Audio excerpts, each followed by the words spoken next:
प्यारे विद्यार्थियों, नमस्कार। चित्र देखिए, लड़का पढ़ रहा है, लड़के पढ़ रहे हैं। चूहा बिल में चिप गया, चूहे बिल में चिप गए। इन वाक्यों में आपने देखा कि लड़का एक है और लड़के अनेक। ऐसे ही चूहा एक है और चूहे अनेक। तो जिन शब्दों से हमें वस्तु के एक या अनेक होने का बोध होता है उसे हम वचन कहते हैं। प्यारे विद्यार्थियों, हम पढ़ रहे हैं वचन। तो ऊपर दिए गए चित्र में देखिए, क वर्ग के वाक्यों में आए लड़का और चूहा शब्द से एक संख्या का बोध हो रहा है और ख वर्ग में आए हुए लड़के और चूहों से अनेक संख्या का बोध हो रहा है। एक और अनेक संख्या का बोध कराना ही वचन कहलाता है। परिभाषा: शब्द के जिस रूप से उसके एक या अनेक होने का बोध हो उसे वचन कहते हैं। वचन के दो भेद होते हैं, एक वचन, बहुवचन। एक वचन शब्द के जिस रूप से वस्तु के एक होने का ज्ञान हो वह एक वचन होता है। अर्थात एक व्यक्ति, एक स्थान, एक प्राणी का होने का बोध हो उसे एक वचन कहते हैं। जैसे चूहा, रस्सी, केला, मूर्ति, लड़की आदि।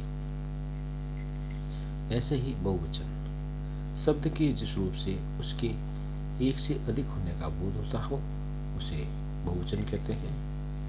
जैसे चूहे, रस्सियां, केले, मूर्तियां, लड़कियां, मिठाइयां आदि। वचन की पहचान।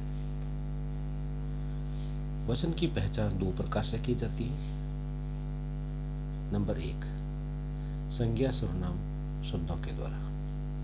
जब किसी संज्ञा या सर्वनाम शब्द द्वारा उसके एक या एक से अधिक होने का बोध होता है तो उसे इस प्रकार से हम व्यक्त करते हैं। मैं 8वीं कक्षा में पढ़ता हूं। अध्यापिकाएं बच्चों को नृत्य सिखा रही है। इस वाक्य में देखिए, मैं 8वीं कक्षा में पढ़ता हूं। अब मैं जो है ये एक वचन है, तो ये हमें पता चला कैसे? इस शब्द की प्रयोग के द्वारा। ऐसे ही अध्यापिकाएं बच्चों को नृत्य सिखा रही हैं। ये अध्यापिकाएं जो है एक से अधिक है, तो ये संज्ञा और सर्वनाम के द्वारा पता चल रहा है। कभी कभी जो है क्रिया के द्वारा भी पता लगाया जाता है कि वो एक वचन में है या बहुवचन में। क्रिया द्वारा कुछ संज्ञा शब्दों का रूप एक वचन तथा बहुवचन में समान रूप से होता है। जैसे देखिए, मजदूर काम कर रहा है। अब मजदूर जो है अकेला है तो लिखा है मजदूर काम कर रहा है। ठीक ऐसे ही मजदूर काम कर रहे हैं। अब देखिए, मजदूर यहाँ पर तो एक वचन था, लेकिन यहाँ पर जो क्रिया है कर रहे हैं, इससे पता चल रहा है कि मजदूर एक नहीं है, अनेक है। जबकि यहाँ पर मजदूर काम कर रहा है, यहाँ पर क्रिया से पता चल रहा है कि मजदूर एक ही है। एक वचन के स्थान पर बहुवचन का प्रयोग भी कभी कभी किया जाता है। हिंदी में एक वस्तु एक स्थान के लिए एक वचन का ही प्रयोग होता है, परंतु कभी कभी एक से अधिक के लिए भी बहुवचन का प्रयोग किया जाता है। परंतु कभी कभी एक वचन के स्थान पर बहुवचन का प्रयोग भी किया जाता है। जैसे देखिए, कहीं पर आदर और सम्मान को प्रकट करने के लिए एक वचन के जो शब्द होते हैं उनको बहुवचन के रूप में हम प्रयोग करते हैं। जैसे देखिए, पिताजी सो रहे हैं, मंत्री जी आए हैं, प्रेमचंद एक महान लेखक है। इन वाक्यों में पिताजी एक ही है, मंत्री जी भी एक है और प्रेमचंद भी एक है, परंतु इनको सम्मान देने के लिए, आदर प्रकट करने के लिए इनके साथ बहुवचन का प्रयोग किया गया है।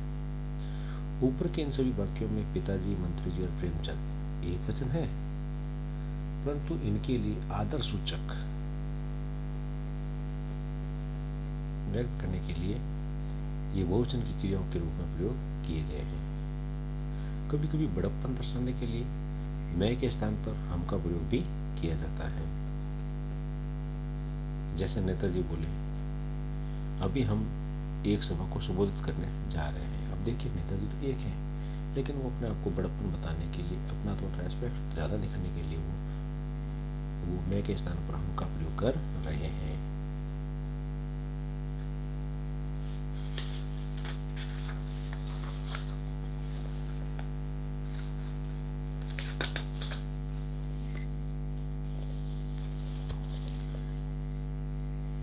अपने से बराबर वालों अथवा अपने से बड़ों के प्रति सम्मान प्रकट करने के लिए भी एक वचन के स्थान पर बहुवचन का प्रयोग किया जाता है।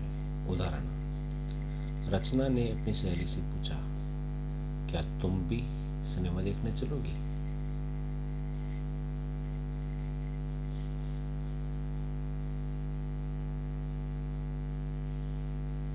वचन संबंधी कुछ ध्यान देने की बातें इस प्रकार से है। जो संज्ञा शब्द समूह या समुदाय को दर्शाते हैं, उसके लिए एक वचन का प्रयोग किया जाता है। समूहवाचक संज्ञाओं के लिए भी एक वचन का प्रयोग किया जाता है। उदाहरण, आंदोलनकारियों की भीड़ वहां एकत्रित थी। इस वाक्य में देखिए, आंदोलनकारी अनेक हैं, लेकिन भीड़ जो है ये समूह को व्यक्त करने वाला शब्द है, तो ये एक वचन में प्रयुक्त हुआ है। हमारी कक्षा में समूह गान प्रस्तुत कर रही हैं। अब देखिए, हमारी कक्षा जो है एक वचन प्रयुक्त हुआ है, जबकि कक्षा के अनेक लड़कियां लड़के उसमें समूह गान प्रस्तुत कर रहे हैं। द्रव्य पदार्थ तथा धातुओं का बोध कराने वाली जातिवाचक संज्ञाओं के लिए भी सदा एक वचन शब्द का प्रयोग किया जाता है। जैसे देखिए, खाड़ी देशों में बहुत तेल मिलता है। अब ये यहाँ पर जो है ना, तेल, ये क्या है? द्रव्यवाचक संज्ञा है और ये हमेशा एक वचन में प्रयुक्त होता है। तो खाड़ी देशों में बहुत तेल मिलता है। आजकल सोना बहुत महंगा हो गया है और ऐसे ही मां ने बाजार से शुद्ध घी मंगवाया है। कुछ शब्द आसमान, वर्षा, सत्य, अहिंसा, परोपकार के लिए सदा एक वचन के रूप में प्रयोग किए जाते हैं। जैसे आसमान खुल गया, रिमझिम रिमझिम वर्षा हो रही है। फिर देखिए, प्राण, होश, आंसू, हस्ताक्षर, लौंग, दाम, दर्शन, ये ऐसे शब्द हैं जो हमेशा बहुवचन में प्रयुक्त होते हैं। जैसे देखते ही देखते हिरण के प्राण निकल गए। अब हिरण एक वचन है और उसके प्राण एक वचन नहीं होने चाहिए, लेकिन उनको प्राणों शब्दों को हम बहुवचन में प्रयुक्त करते हैं और ये कहते हैं कि हिरण का प्राण नहीं निकल गया, हिरण के प्राण निकल गए हैं। उदाहरण देखिए, नींद में ही रोगी के प्राण निकल गए, लोग यहाँ क्यों खड़े हैं? अब देखिए, लोग जो है ये जो बहुवचन प्रयुक्त है,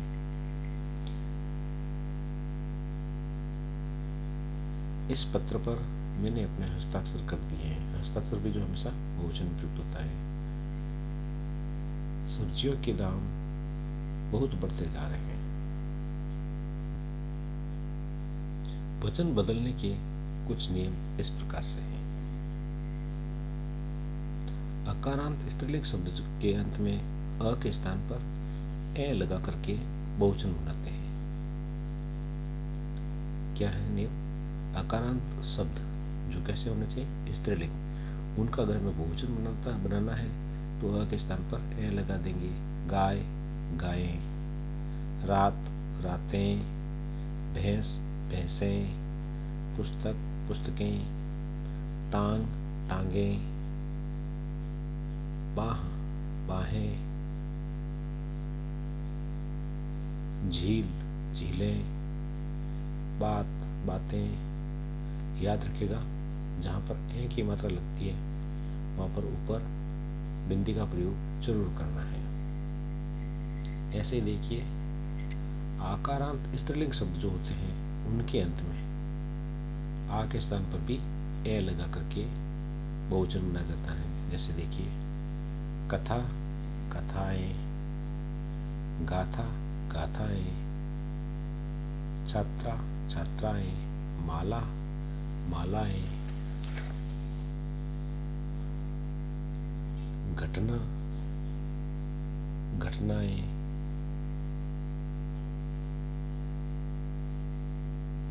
कविता, कविताएं,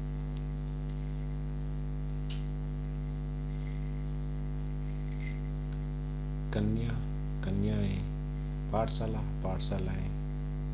ऐसे देखिए आकारांत पुल्लिंग शब्द जो होते हैं उनके अंत में अगर आ हो और हमें बहुवचन बनना हो तो हम केवल ए लगा देंगे। ध्यान से सुन लीजिएगा, आकारांत शब्द कैसे होना चाहिए, पुल्लिंग, और अंत में हम आ के स्थान पर क्या कर देंगे, ए।